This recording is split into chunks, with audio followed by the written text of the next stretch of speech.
Good evening, everyone. Welcome back. It's so good to have you all here. I just want to show you something really wonderful. It was a nice surprise. Today is Palm Sunday. We begin Holy Week. And I came down this afternoon after tea time, and these beautiful flowers were sitting in front of my house. And I have no idea who they are, but whoever you are, thank you so much. I love them and they smell so good. I wish you could smell them. I'm sharing them with you. Hey Robert, good to have you with us. So I'm starting chapter 1 from The Horse and His Boy. We're going to do some samples, and I'd love to hear from you of something that you would like me to read next of C.S. Lewis writings. That would be really wonderful. I would love that. So the chapter 1 from The Horse and His Boy, and then I have some other comments I'd like to share with you at the end of the talk. How Shasta set out on his travels. I'm going to read half of chapter 1 and we'll finish the rest tomorrow. This is the story of an adventure that happened in Narnia and Cullerman and the lands between in the Golden Age when Peter was High King in Narnia and his brother and his 2 sisters were king and queens under him. In those days, far south in Cullerman on a little creek of the sea, there lived a poor fisherman called Arshish, and with him there lived a boy who called him Father. The boy's name was Shasta. On most days, Arshish went out in his boat to fish in the morning, and in the afternoon, he harnessed his donkey to a cart and loaded the cart with fish and went a mile or so southward to the village to sell it. If it had sold well, he would come home in a moderately good temper and say nothing to Shasta. But if it had sold badly, he would find fault with him and perhaps beat him. What a terrible man. There was always something to find fault with for Shasta. There was always something to find fault with. For Shasta had plenty of work to do, mending and washing the nets, cooking the supper, and cleaning the cottage in which they both lived. Can you imagine doing all these things for yourself? I imagine some of you are feeling that way right now, being isolated in our homes and not going to work. Everything centers around doing things at home, and as my friend said, I never realized how long everything takes. Just anything, to do anything just takes much longer than I realized. I think when we have other distractions, we just kind of stress ourselves up and kind of blur ourselves out to the fact that it does take time to really do things that are worthwhile. Hope you're having opportunity to that. Let's go on. Shasta was not at all interested in anything that lay south of his home because he had once or twice been to the village with Arshish. And he knew that there was nothing very interesting there. In the village, he only met other men who were just like his father. Men with long, dirty robes, wooden shoes turned up at the toe, and turbans on their heads and beards, talking to one another very slowly about things that sounded dull. But he was very interested in everything that lay to the north because no one ever went that way, and he was never allowed to go there himself. Isn't that true how all of us want to do things we're not allowed to do? It's part of our curiosity. When he was sitting out of doors, mending the nets and all alone, he would often look eagerly to the north. One could see nothing One could see nothing but a grassy slope running up to a level ridge, and beyond that the sky, with perhaps a few birds in it. Sometimes, if Arshish was there, Shasta would say, "Oh, my father, what is there beyond that hill?" And then, if the fisherman was in a bad temper, he would box Shasta's ears. Bam, bam. Tell him to attend to his work. Or if he was in a peaceable mood, he would say, O my son, do not allow your mind to be distracted by idle questions. For one of the poets has said, application to business is the root of prosperity. But those who ask questions that do not concern them are steering the ship of folly toward the rock of indigence. Indigence. Sorry, guys. Quite a difference. Shasta thought that beyond the hill there must be some delightful secret which his father wished to hide from him. In reality, however, the fisherman talked like this because he didn't know what lay to the north. Neither did he care. He had a very practical mind. One day there came from the south a stranger who was unlike any man that Shasta had ever seen before. He rode up on a strong, dappled horse with a flowing mane and tail, and his stirrups and bridle were inlaid with silver.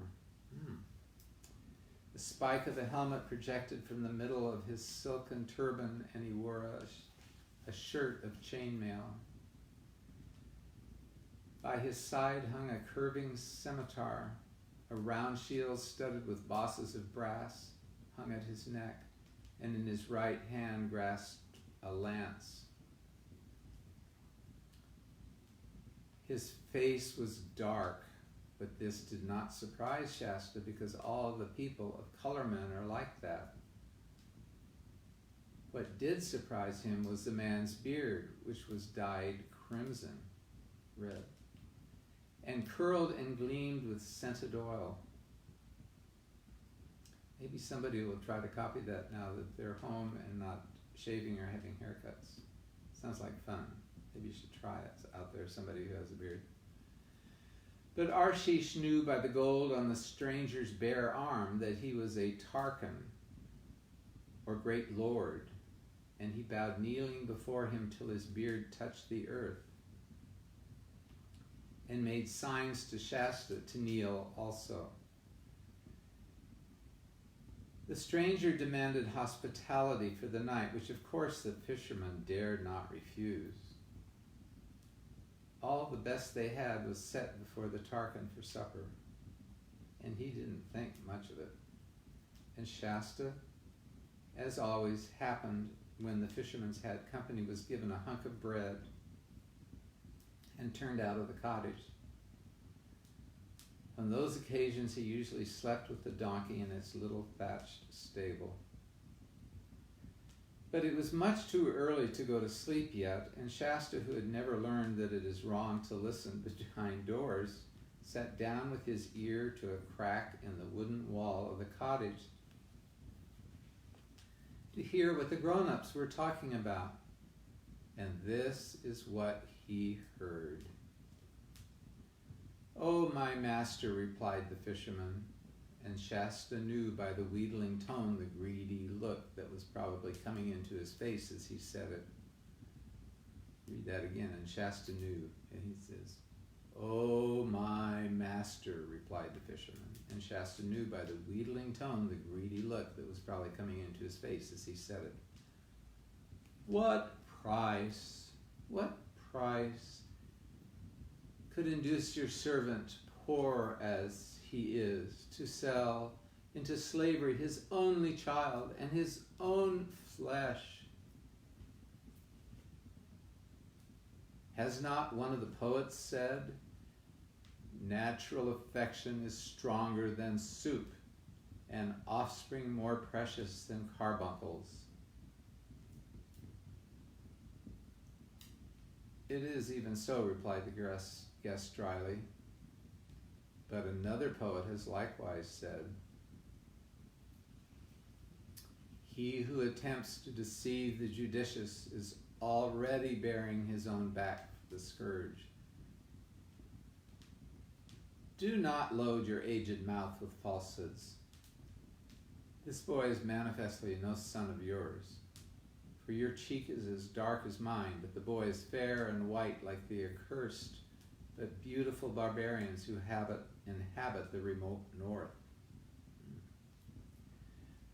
How well it was said, answered the fisherman, that swords can be kept off with shields, but the eye of wisdom pierces through every defense. Now he's trying to act cagely here now.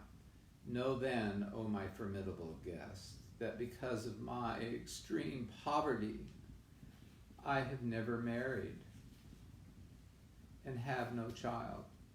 But in that same year in which the Tisroch, may he live forever, begun his august and beneficent reign, on a night when the moon was at her full, it pleased the gods to deprive me of my sleep. Therefore I rose from my bed in this hovel and went forth to the beach to refresh myself with looking upon the water and the moon and breathing the cool air.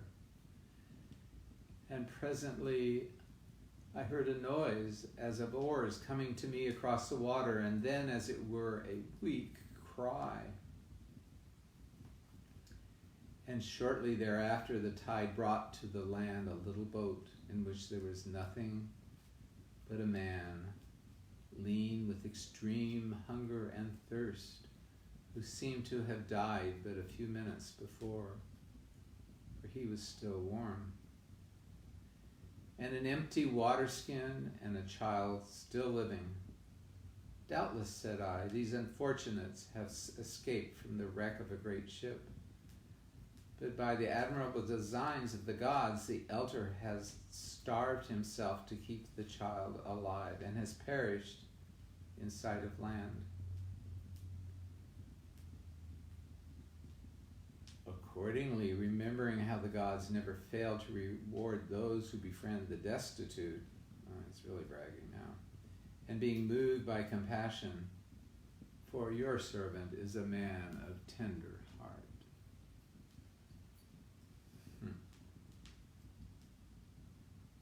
What a line.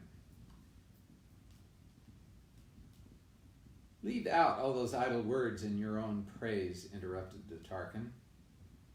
It is enough to know that you took the child, and have had 10 times the worth of his daily bread out of him in labor, as anyone can see. And now tell me at once what price you put on him, for I am wearied with your loquacity. You yourself have wisely said, answered Ashrish, that the boy's labor has been to me of inestimable value. This must be taken into account in fixing the price. For if I sell the boy, I must undoubtedly either buy or hire another one to do his work. I'll give you 15 crescents for him, said the Tarquin. 15, cried Arshish in a voice that was something between a whine and a scream. 15?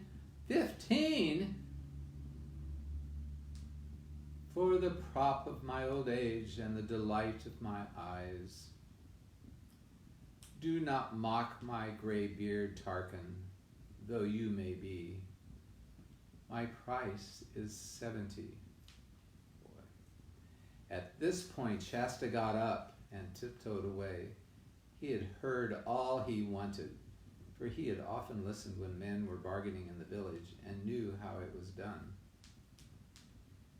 He was quite certain that Arshish would sell him in the end for something more than 15 crescents, and much less than 70, but that he and the Tarquin would take hours in getting to an agreement.